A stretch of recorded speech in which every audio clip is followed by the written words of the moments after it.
So, I get to now not speak too long so that you can all go out there and have a drink and go to the bathroom and all that kind of stuff.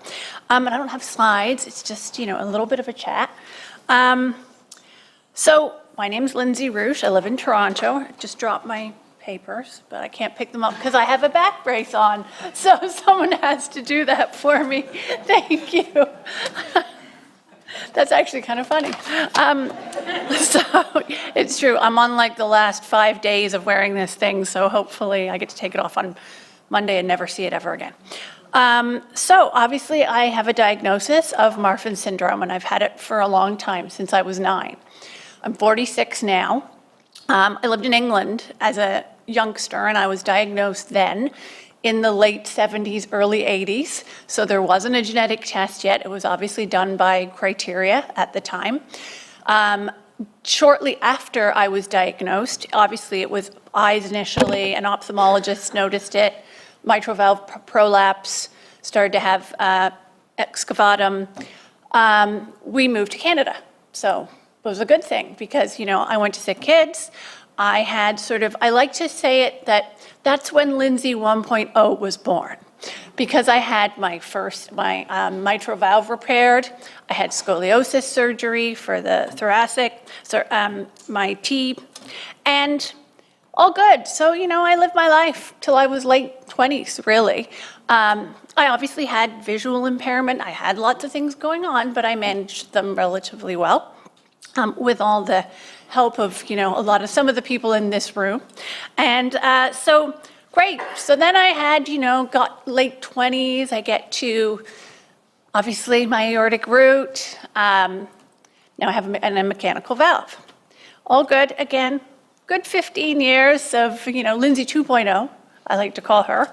And then I turned 40, and, they say when you turn 40, things start to happen. So obviously, and it also did to me, obviously a little bit more severe than, the average person.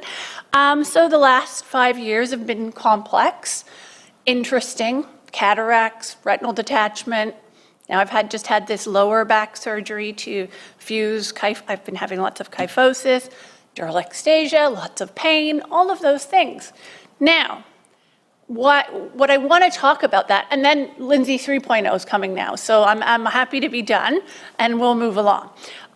What I do like to talk about is that the individuality of these disorders, whether they're Marfan, low Dietz, all the different new genetic disorders they're finding, that they are individual. There's no, even for Marfan, there's no cookie cutter thing that says this is what you're going to have, this is how your life's going to be. So that's one of the things that I think is really important that I talk about a lot, even just to my GP or to anybody, to say, I may have these things, someone else might not. We don't know exactly when and how these things are going to happen. So that's why, really knowing your disease, advocating for yourself constantly, and becoming like you're an expert in it. You really are the only expert. You can get all the information, but you are the one that knows exactly what's happened to you. And also, your history. And I've got a lot of paperwork at home, I must say. And I maintain it because it's important.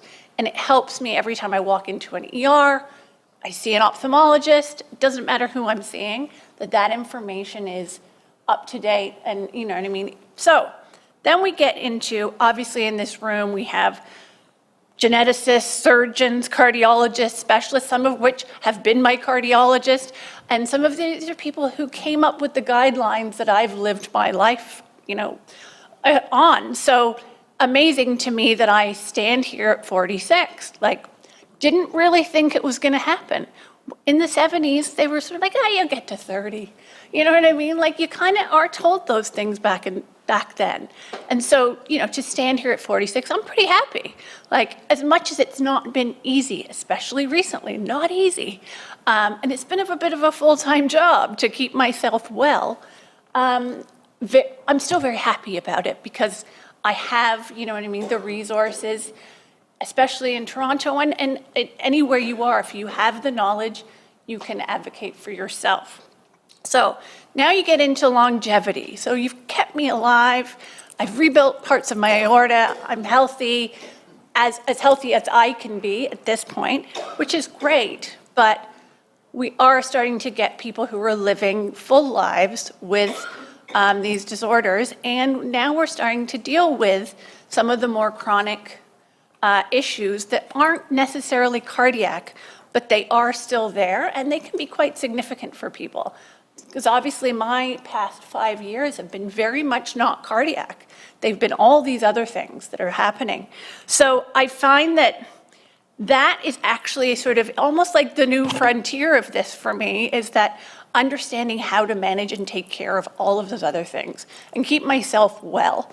I do all my cardiology, I take my warfarin, all that's good.